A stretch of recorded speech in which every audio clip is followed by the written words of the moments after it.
Hello and welcome to I Can't Believe It's Not the Mouse, the podcast all about animation not made by the mouse. I'm your host, Octaviano Macias. I know it's been a while. I've been busy. I've been doing a lot of things. You can still see I'm working on an animation back here. Hopefully that releases someday. I don't know. I got a lot going on, but I figured I should take the time to do at least an episode.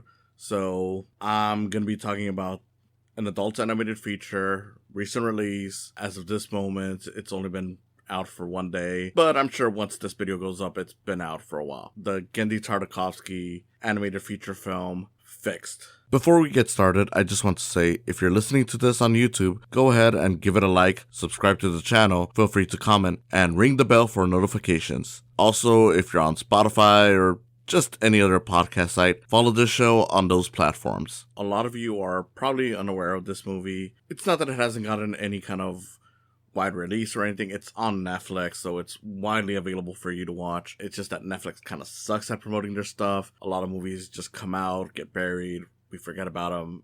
You know the whole thing with Netflix. While a lot of people do like Genndy Tartakovsky's work, I mean, he's the guy who created Dexter's Lab, Samurai Jack. He was responsible for the Hotel Transylvania movies. When you're on Netflix, there's no guarantee that you're going to get any attention. I kind of have to remind myself that there's a show on here from the creator of the Powerpuff Girls. Even though I'm a big fan of Craig McCracken's work, that's kind of how bad it is. You just forget what's on Netflix, but I'm not here to complain about Netflix. I'm just kind of setting this up. So, Fixed. For those of you unaware, this is an adult animated feature, so if you're thinking about watching it with your kids, I really recommend not. Like, at the very least, if they're teenagers, they might get something out of if they're teenagers, because a lot of it is the crude humor that you kind of expect from adult animation or just adult comedies in general. It's a raunchy sex comedy about a dog who finds out he's about to get neutered, so his friends essentially give him one last hurrah before that happens, all while the dog is trying to work up the courage to finally admit his love for his neighbor, who is a show dog. Fairly simple premise. Kind of cute at times, I'm not gonna lie. The whole thing with the romance, I actually thought was one of the movie's highlights. And it's one of the things that I think might get your attention if you're not into the gross humor. But for the most part, I do think that if you're not into raunchy humor, if you're not into sex comedies, you can skip this one. I like Genndy Tartakovsky. I think he makes a lot of great work, and normally I would recommend any of his stuff to anyone. But in this scenario, there is a limit to who's going to enjoy it and who won't. Unfortunately, a lot of people won't. And I don't think that's necessarily a bad thing. I don't think that's a huge mark against this movie. I think we as a society need to accept that sometimes there are movies that not everyone's gonna like, but it's tailored to our specific interests. I feel like way too many people forget that. I feel like way too many people often take what essentially is our own interests and mark all art based on that criteria. And we forget to acknowledge, like, look, this is in terms of how I feel about it. It doesn't mean that that's how everyone feels about it. I mean, of course, there is a certain point where you have to kind of assert yourself and acknowledge, like, this is a good piece of art, this is a bad piece of art, but there is kind of that moment where you have to acknowledge, like, well, this is technically well made, it's just that it isn't for me. In this case, this is a well-made movie. The animation's great on it, the cast is really good. Like, you know, a lot of times you forget that these people are who they are, and, you know, you just get sucked into the voices that they create for these characters. Like, this is one of those instances where, I mean, I've, of course, talked about it before, where I don't really care about celebrity voice actors, but this is one of those instances where I would definitely say, like, yeah, if you want a good example of how celebrity voice actors can still work, this is definitely a movie where I say, yeah, you know, as much as a lot of the humor will probably turn off a lot of people, I do think just the performances given by the actors who are here really showcases just how you can have a good celebrity voice cast in your movie, because the actors do get lost in the roles they do. Like, the only actor that I was constantly reminded of, like, oh, that's who that is, was just Idris Elba, who plays essentially the main character's best friend, and that's because Idris Elba has a very distinct voice, but he's still doing a really good vocal performance. I mean, this is a guy who's done a lot of voice performances already. As of this point, he was, of course, Knuckles for the Sonic movies. He was in Zootopia. He's done a lot of voice work, so he's probably gotten used to doing this kind of thing. But then you get other people in here like Adam Devine, who plays the main character Bull, Catherine Hahn, who plays his love interest. You could easily be like, oh, this is just going to sound like the celebrities doing their voices, and it's not going to sound like characters. But because of how committed they are to doing the performance, you kind of forget that. Like, it really does feel like they become their characters, which is always appreciated. Yeah, I don't know. I enjoyed this movie. I do think that there are some issues, and I will get to that. But as much as I enjoy it, like I said, I understand it's not going to be for everyone. Not everyone likes raunchy comedies. I kind of do, but even I have my limits on it. This one, kind of did enough to make it stand out and make it enjoyable, even if it got a little far at times. Like, the sex, the shit, the nastiness overall did kind of go a little far sometimes, but I never really felt like it distracted from the heart of the story, which is essentially what it feels like. Is like, even though it's supposed to be a dog getting neutered, it almost feels like a bachelor party in a way. It almost feels like this is a guy who's growing up, having one last night with his friends before he has to say goodbye to his childhood in a way, if that makes sense. And in that regard, I do think when you see it through those lenses, you can kind of see where some of the charm is at. I don't think it necessarily negates your feelings. Like, if you don't like the sex humor, like, I don't think it's gonna necessarily change the fact that, like, hey, this movie opens up with the main character humping his owner's grandma's knee or anything like that. But at the very least, it's gonna give you something to kind of care about. And I think that's what really matters here, is that as long as you have that emotional thing that you connect to, you might get something out of it. But I understand if not. Sometimes, like I said earlier, you do have to acknowledge that something is well made, it just isn't for you. For example, I'm not a fan of Paw Patrol because I'm too old to watch Paw Patrol, but I see clips here and now and then of the movie, which has gotten some praise, and I'm like, okay, don't really care about it, but I can see how a kid would like that. Rom-coms that I'm like, don't really see the appeal to. I'm not a big rom-com guy. I do like romance in movies, but, rom-coms in general, I just feel like a lot of it is like, okay, well, that's not really targeted towards me. That's targeted more towards like a woman. That's kind of I don't want to say stereotype, but I do feel like, that's, painting it a little shallow, but to an extent, that's kind of the audience that these movies are going for, if you really think about it. And in that regard, I just feel like, yeah, some of these do not care for. Like, I do not care for The Notebook. I do not care for Twilight. But I can acknowledge, like, okay, I get why these movies connect with the audiences that they connect with. And I think that really matters. Like, I'll still mark them as negative for my own sake. But I will say, I'm like, hey, if you're into this, I can see the appeal. And that's an important thing to have when you grow up or when you're into art. It's like, okay, acknowledging that just because you don't like it doesn't mean that it's impossible for anyone else to like it. You can still put it in saying like, hey, I don't recommend this, but I do think you have to at least be honest and acknowledge like, hey, I don't see the appeal to it, but I can kind of see the appeal for another audience. I felt this way when it came to Five Nights at Freddy's. That first movie I thought was well made. Like the animatronics were great. The actors were putting their all. Everything was well done. It's just that I really didn't care for it. I'm not a Five Nights at Freddy's guy. The scares weren't really all that there. I kind of wanted it to be more like a slasher. I kind of wanted it to have more gore and whatnot.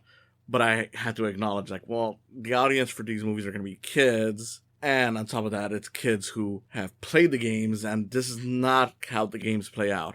I do hope that for the sequel, they do a little bit more to kind of hook me in. And that's another thing that I will say, is that even if something isn't entirely for me, it is, of course, great when it can find a way to hook me in. But if it doesn't, as long as it's doing what it's doing right, I can't really knock it as an entirely bad movie. Like, I could say, like, it's bad for me, but I will acknowledge at the very least, like, well, for what it's worth, for the audience it's for, I do understand why it's grabbing them. And again, that's kind of how I feel about this movie with Fixed. Look, granted, I am the audience that is, grabbed by it. The animation is really good. It makes it really funny. There's a whole sequence towards the end of the movie. And just to be clear, I'm not going to spoil too much of the movie because it is a recent release. But I don't know if there's really that much that I can spoil. Just from the knowledge, okay, this is a movie about a dog that is going to lose his balls and he's gonna have fun, get into debauchery, sex, all that stuff. You probably already can figure out where some of this stuff is going. I'm not gonna go into too much detail, but I will spoil some aspects of it. Like, there's a scene towards the end where there's a strip club and there's a bear stripping, and the bear is animated really well. And the whole movie is animated really well. And what makes it funny is that just seeing this bear doing like this whole strip tease, just dancing, he's bouncing around and whatnot. It is really nice animation that makes it a lot funnier to watch because of that. But I do get why some people won't like it, and I do think that is an example of where they could have dialed it back and it probably would have been funnier, because while the bear dancing around is funny, they also animate how its balls are big and bouncing around with it, and I'm kind of like, I don't know if you needed to animate the balls.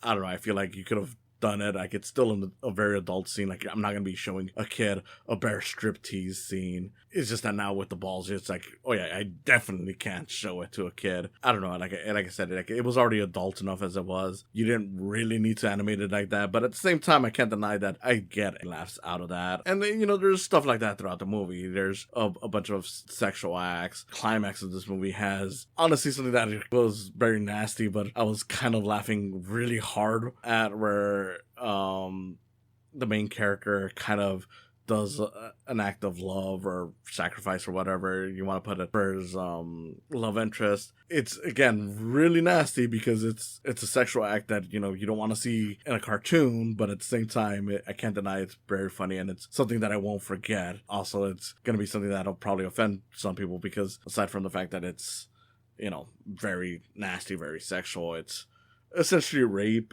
But I'm like, you know what, there's a whole thing where it leads up to it. It's not like you're supposed to take it that seriously.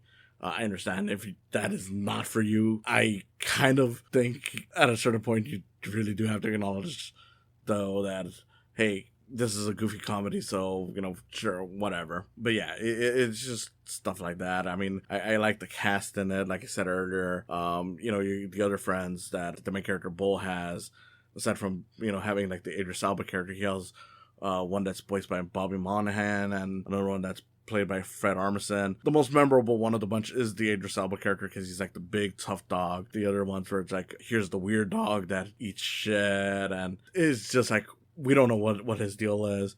And then you got the essentially the Twitter dog, or the TikTok dog, if you want to call it that, because one of the dogs in there is like, he's wearing glasses, he's wearing human clothes, which, we've seen that before. And on top of that, he's always walking on two legs, because he's like always like ready for his owner's videos. That's kind of funny. I think one of the things that I really appreciate about this movie, it reminded me of a lot of like older animated stuff, and not just because it was 2D, which beautifully animated in 2D. I mean, I've already complimented it before, but I just want to make that clear. It is a beautiful animated 2D feature. It's obviously in the style of Genndy Tartakovsky, which, if you've seen like Samurai Jack, Dexter's Lab, his style. But seeing it with this much money thrown into it, like, the characters move very well, like there's always something going on. It's just really great stuff. Even if some of it is nasty, like, seeing balls jump around, I can't deny that it is very well animated, and that alone, I think, is worth recommending if you're an animation fan. Like, even if you don't like this kind of movie, I'm like, okay, at least watch it for the animation, and, you might get something out of it, especially, like, if you're the kind of person who likes studying animation. I think you will get something out of that part. Beyond that, I do think it has elements that feel like an older animated feature, or shorts or whatever, in regards to how we never actually see the people in this movie. All the people are always kind of shot in that way of like with Tom and Jerry, or like Cow and Chicken, or well, not Cow and Chicken, but you know the adults were in that. But you know, like the whole thing where it's like you only see the humans from like the waist down. You can hear them talk, but you never actually see their faces. There's maybe like one or two shots in this movie that I remember where you actually see a full human, and it's kind of like the whole thing with 101 Dalmatians where the humans look like they're dogs. This is during like the whole dog show, because there's a dog show scene in this. And yeah, in that regard, it's really cool. Like it reminds me of that stuff. The comedy, when it's not being nasty, is very slapstick heavy. There's some dialogue stuff in there too, but a lot of it is, of course, raunchy sex comedy dialogue. But there's a lot of chemistry in there. There's like a scene early on where the main character, Bull, you know, played by Adam Devine, talks to his love interest, Honey, played by Kathryn Hahn, and there's just a lot of good chemistry. Like, even though they're essentially talking about like fucking turkeys and stuff like that, I'm like, I really enjoy what these characters are saying and what they're doing, just because there's like a rhythm to the way they're talking to each other, and the animation complements it so well that you kind of forget that they're saying this nasty stuff. Now, of course, like I said before, Fixed is not a perfect movie. It is something that goes a little too far sometimes. I do think, while I can handle a lot of the sex jokes in there's a certain moment where I'm like, okay, you're not being adult, you're just being immature. And that's kind of where the movie starts to falter a bit.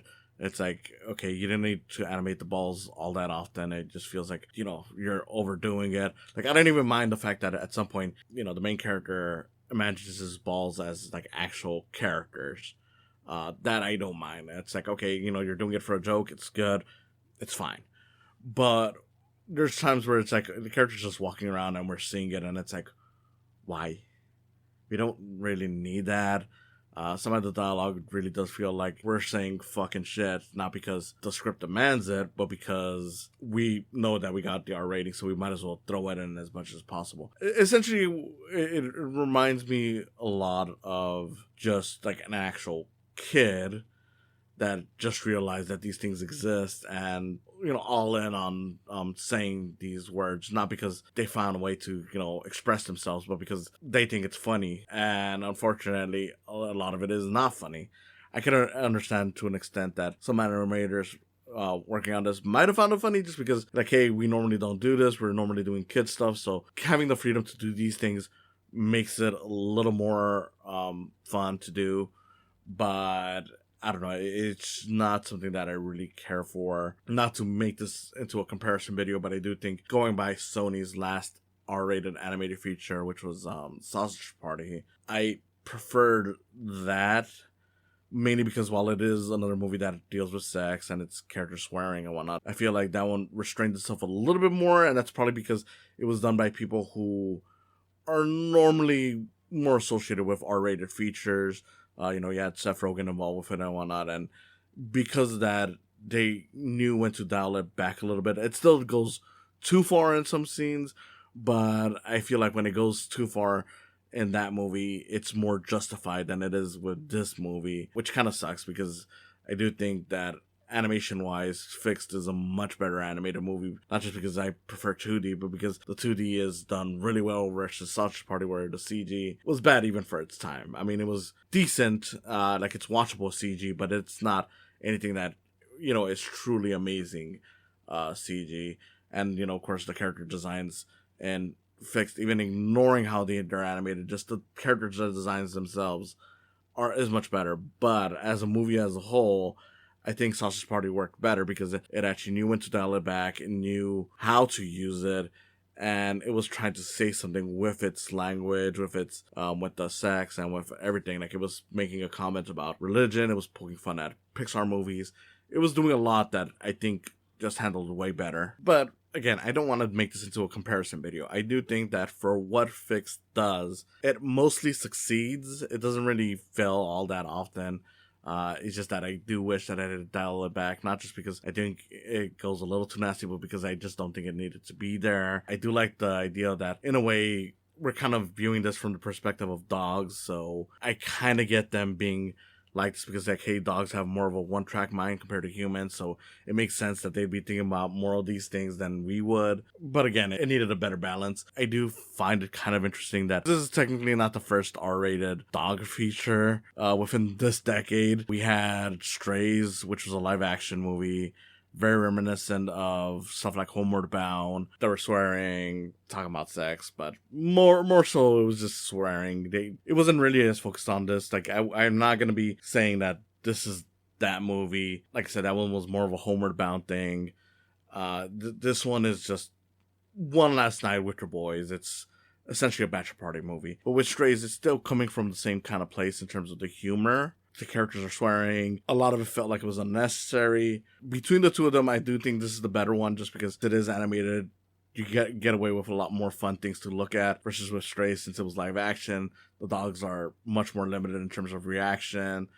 So it's very much carried by the dialogue. I will say, though, it is kind of interesting that they both have similar things, and not just because the dogs are swearing, but because at a certain point in both movies, they're at a pound, and their method of escape involves bodily humor, though in different ways. And Strays, they get all the dogs to shit.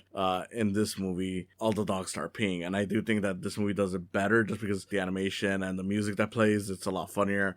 But it is interesting to note that little thing. I do kind of wonder if, especially given how long this thing's been in production. I mean, I remember hearing this was, at least moving forward as early as like 2020, or probably even earlier than that, really. And I know that it's something that Genndy has been wanting to do for years, even before that. So I do kind of wonder if at some point the people involved with that movie looked at the script for this and, kind of took some ideas. Like, I'm not to the point that I'm saying that movie is a ripoff of this or that this movie is a ripoff of that, but I do think that knowing that this was in production for so long and then seeing another movie that uses a similar thing with, the same animals, I do wonder if something was there. Like, there was some kind of overlap, which, happens sometimes. But again, I do prefer Fixed over Strays. Strays is a fine movie, but I do think that, without the good animation, it's carried by the writing entirely, and because much like this movie, it forces a lot of the humor. It can't be as forgiven as Fixed is. I do think that despite how raunchy it can get, there is heart. I like the fact that the main character and his love interest have, a lot of chemistry. Like, you kind of want to see more scenes with them together. I enjoyed a lot of the humor in it. I wish that part of the reason why I wish that it wouldn't go all in on some of this stuff is just because there are some really great bits that I think like work more if it's more shocking. Like the sacrifice that Bull, the main character, does for his love interest. It's funny, but it would have landed a lot more and it would have been more shocking if they had held back a little bit from some of the sexual stuff earlier. But it's still pretty effective. I'm not gonna lie on that. It's still pretty effective. I don't know. I enjoyed Fixed. I know some people are ready to be all like, oh, well, this is like the Sony misstep. They just had K-pop Demon Hunters, which was also on Netflix. Sony has got to start releasing their animated movies in theaters. I'm sorry. These movies would have benefited from a theatrical release. But people are like, oh, that was the great one and this is the shit one. I'm like, look, admittedly, K-pop Demon Hunters is a much better movie. I think it's probably the best animated feature I've seen in 2025 so far. But Fixed is still a fun movie. At the end of the day, that's what matters. And I still love Genndy Tartakovsky's work. I don't know. I think that the movie works fine. And I do recommend it with an asterisk. I do think if you're a big animation fan, watch it for the animation. Otherwise, if you're into raunchy comedies, this is definitely a good one to watch. If you're not into raunchy comedies, you might want to skip this. I think that you might get something out of it because there is enough in there that works. But I fully understand if it just doesn't work for you. It's a fun movie. I enjoyed it. I think it's worth watching, but I can't recommend it to everyone. And that's perfectly fine. If nothing else, I just appreciate that Sony is still doing wildly different things. I would have liked to have seen it in theaters, not just because, it's a fun movie, but because 2D really needs a win in theaters, and it would have been nice to see this. I don't know if it would have been a big hit, but at least it could have been like a decent enough one. If nothing else, I do hope that they consider doing another 2D feature, and maybe that one gets into theaters. Who knows? I don't know. It's a fun movie, and I definitely think it's worth watching if you're into this kind of stuff. If you're not, give it a shot, as long as you're open enough to it. In any case, thank you for listening, and I'll see you again next time, whenever that comes. Oh, you thinking about Nana, or should I be flattered? Gotta go, that's my walk. Thanks for stopping by. Go ahead and follow this channel. Subscribe, like, and comment. Ring the bell for notifications. Go ahead and also follow my podcast and give some love to my Patreon account while you're at it. It's www.patreon.com/psychcams. Again, thanks for stopping by, and I hope you come back for more in the future.